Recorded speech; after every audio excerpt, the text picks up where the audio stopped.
एक साधारण गांव की लड़की जब थोड़ा सज धज कर मंच पर पहुंची तो वहां बैठे सब लोग उसकी खूबसूरती और आत्मविश्वास देखकर हैरान रह गए। लेकिन जैसे ही वह अपना भाषण पढ़ने लगी तो उसे पता चला कि उसका भाषण वाला कागज किसी ने निकाल कर गायब कर दिया है। सामने बैठी एक जलनखोर औरत मुस्कुरा रही थी, मानो उसी ने ये सब किया हो। लड़की ने खुद को संभाला, गहरी सांस ली और बिना किसी कागज के अपने प्रोजेक्ट के बारे में साफ और आत्मविश्वास से बोलना शुरू कर दिया। क्योंकि वह इस प्रोजेक्ट पर लंबे समय से काम कर रही थी, उसकी बातों और समझदारी ने वहाँ मौजूद हर व्यक्ति को प्रभावित कर दिया और सबने जोरदार तालियां बजाई। ये देखकर वह जलनखोर औरत गुस्से में वहां से चली गई। बाहर जाकर उसने अपनी सचिव को डांटा कि उसने लड़की को हटाने को कहा था, चमकाने को नहीं। उधर कंपनी का मालिक लड़की की हिम्मत और योग्यता देखकर उसकी ओर और ज्यादा आकर्षित होने लगा। उसे हमेशा लगता था कि यही वह लड़की है जिससे वह कुछ दिन पहले होटल में मिला था, लेकिन उस दिन लड़की नशे में थी और उसने मालिक को किसी और लड़के की तरह समझ लिया था। यही वजह थी कि वह सच्चाई बताने से डर रही थी, क्योंकि उसने सुना था कि मालिक को ऐसे लोग बिल्कुल पसंद नहीं जो आगे बढ़ने के लिए गलत तरीके अपनाते हैं। मालिक को शक हुआ और उसने होटल की निगरानी कैमरों की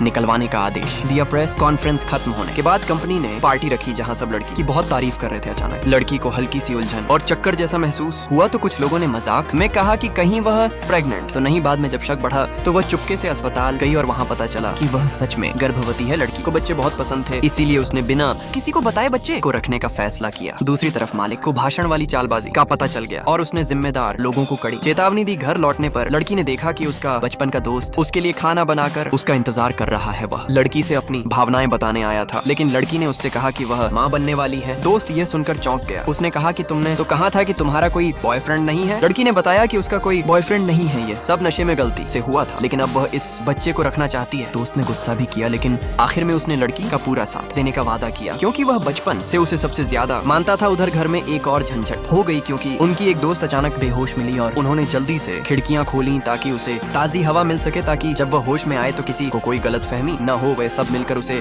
संभालने लगे ताकि हालात ठीक रहें और कोई परेशानी न बढ़े।